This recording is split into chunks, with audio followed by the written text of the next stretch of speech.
Hello Gemini, thank you for joining me for your monthly forecast for October for the Sun or the Ascendant since the second week of May through to pretty well the end of last month.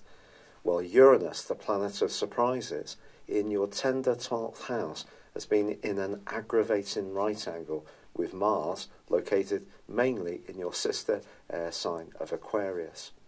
Well, the great news is that right angle, that square, has come to a close as you come into this new month. But Mars does continue to be very influential. Mars in Aquarius for you is very much about adventurism, exploring, travel, but also fending off any confinements. So if there has been situations which have been difficult to deal with, and especially of a more psychological nature, for example, circumstances that were beyond your control, where perhaps you've had to be very self-sacrificing with someone who's going through the mill close to you. Or perhaps you've been working feverishly behind the scenes on something that's important, but this has been limiting your scope to be a freer spirit. There may have been a sense of this quite strongly over the last 6 months. But that can start to lift this month. But Mars, ironically, is forging a testing angle to Venus for the first 2 weeks of October.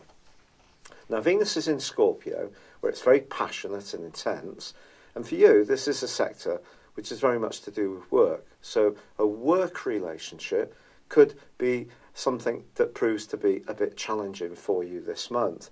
Or perhaps in a relationship, a closer relationship, it feels that you're doing more of the giving around the more practical elements of the tie.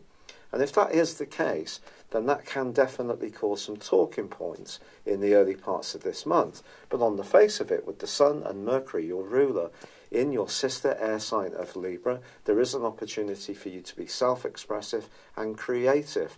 Not least that there is a new moon on the 9th, which should help you to showcase your talents really brilliantly. But the issue is that on the 5th, Venus goes into a retrograde, one which is going to last through to the end of the month. So I do feel around a relationship, something to do with your more self-sacrificing nature could be challenged, or perhaps you're being pushed to take more responsibility around an obligation, and it could be you that's resisting this ask, if you like, this pressure. But the new moon is also forging a link with Neptune.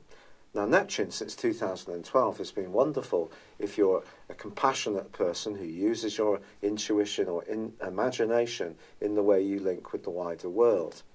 But if your creativity is being compromised in some way, in terms of how you want to be, you're not finding the outlets for your talents, your flair, in the way that you would like, there could be a sense of disappointment over the following months. So I think it is key to have realistic expectations. But also on the 10th, your ruler Mercury joins up with Venus in the sign of Scorpio, where of course you already have Jupiter. Now, Jupiter's been forging that fabulous angle with Pluto of late, which really has given you an opportunity to make progress around work and be much more focused in getting a return on the investment of labour and optimism that you often bring to situations. But Mercury moving into this area can help you to really grapple with the nitty-gritty. And certainly from the 20th to the 25th, when Mercury forges a fantastic angle to Pluto, you will have the ability, almost like X-ray eyes, to penetrate through any problem and really get to the nub of what it means.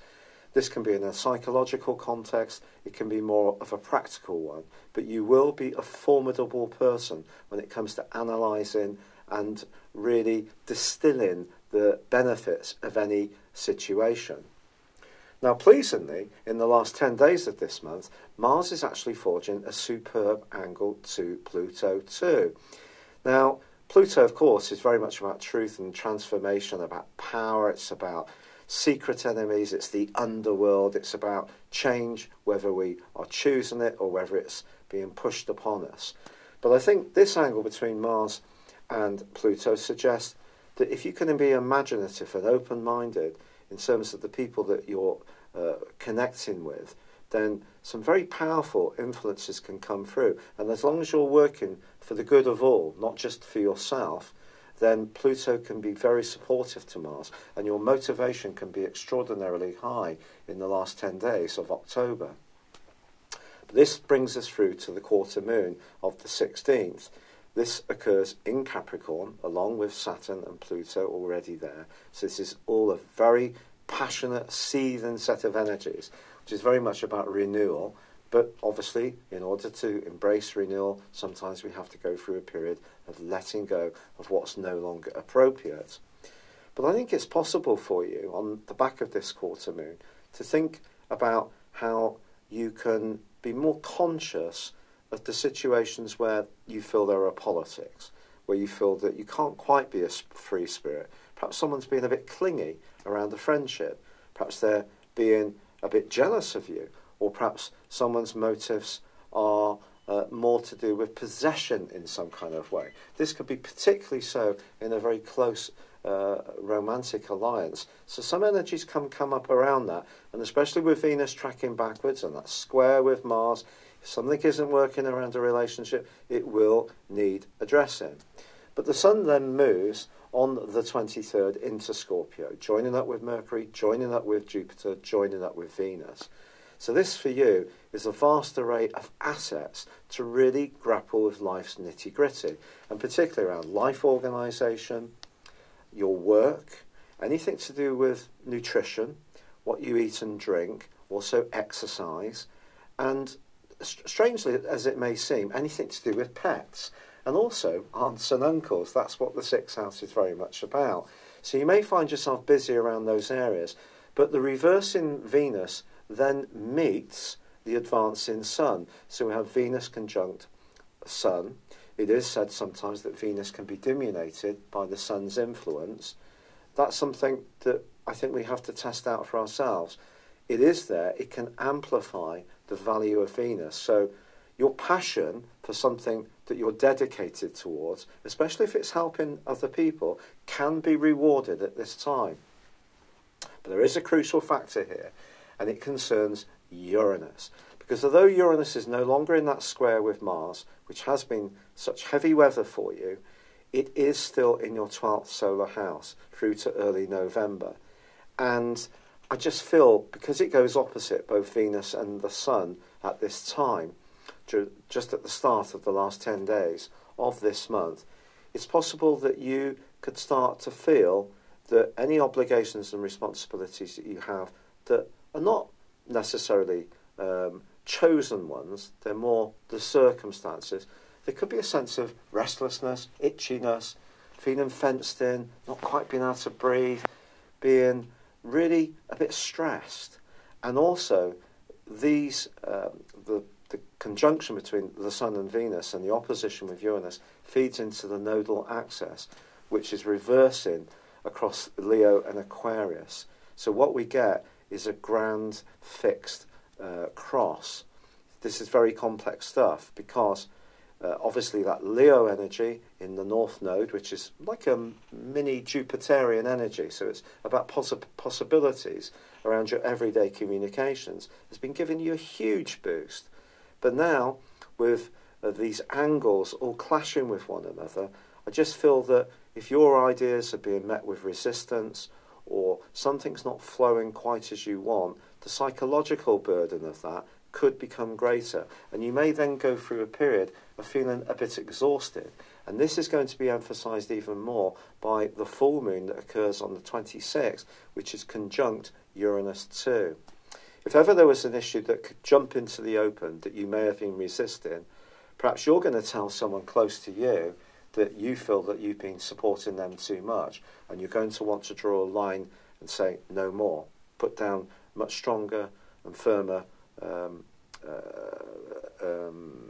barriers, if you like, to ensure that to ensure that you're not feeling that you're being so used. Or perhaps it's you who's just totally overdoing it. And if you are, you could risk burnout at this time in the following 2 weeks. This is something you must take seriously. Now, in the early parts of November, well, for the whole of November, in fact, Venus is actually going to revisit her home zone and go back into Libra, which actually can be very positive for you. But I think as you come to the end of this month, your ruler Mercury switches into your opposite sign of Sagittarius, where it's actually in detriment. It's not in its best location here. But I think for you, it is an opportunity to take in some breath and embrace the more airy qualities of your sign. And that means communicating, but it also means listening, seeking out the support of people who can be a bit more detached from your circumstances. I think that detachment's going to come through for you as well. But I do think there's going to be a great deal of intensity on the back of that energy that is occurring around the 23rd through to the 26th. And if you have been bottling something up and not telling someone how you feel, because, of course, you are someone who will communicate through your mind, but you have emotions like everyone else, but maybe you have been almost persuading yourself about what the situation is, but the emotion, the raw emotion of it, viscerally, can really come up as this month draws to a close. But it can also help to clear the air and help you to focus on what's really important. As Mercury switches into Sagittarius, which I think broadly can actually be quite good for you, and also Venus reverses back into Libra. So I think as you enter into November, things are going to start to shift and you're going to see things in a different way. But there is possibilities in the last 10 days of this month with Mars aligning brilliantly with Pluto. It's just making sure that the detail of things is taken care of, but also the more psychological side of things, because Uranus is a surprise energy. It's an electric energy. It can be quite volcanic in the 12th house if we try to repress it. And I think it could come down to a discussion or even perhaps a bit of an argument that you may need to have to bring things out into the open. But then the sunshine can come through and you can focus on that reorganisation or reordering of things, or leading a bit more of a virtuous lifestyle in the sense of getting things a bit more in balance. I don't mean totally dull and uncalorific, but just getting things a little bit more balanced. It's been a real pleasure being with you. I'm so grateful for all the fantastic, lovely comments and suggestions to help me with my rheumatoid arthritis. It is proving to be a bit of a battle. I've had to be on steroids recently because I was just in so much pain. But I am doing all the natural stuff and embracing a lot of the great suggestions that I've had. There's just so many. I am so thankful. So if you've written in, thank you so much. If you've not before, please comment on this video or like it. Or if you've yet to do so, please subscribe to this channel. Thank you so much. Hello, thank you so much for watching my video. I'd love you to join me at my Horoscope Ace app. You can find this at www.horoscope-ace.com. You can use it through Android, iOS, Apple or Facebook. Check out your ascendant or your moon sign or download your free birth chart. There's all your favourite videos, plus there are daily, weekly, monthly and yearly horoscopes for general, love, Chinese and Indian astrology. If your passion is tarot, there's my brilliant 3-card money or love tarot readings too. And it's all there at www.horoscope-ace.com. Thank you.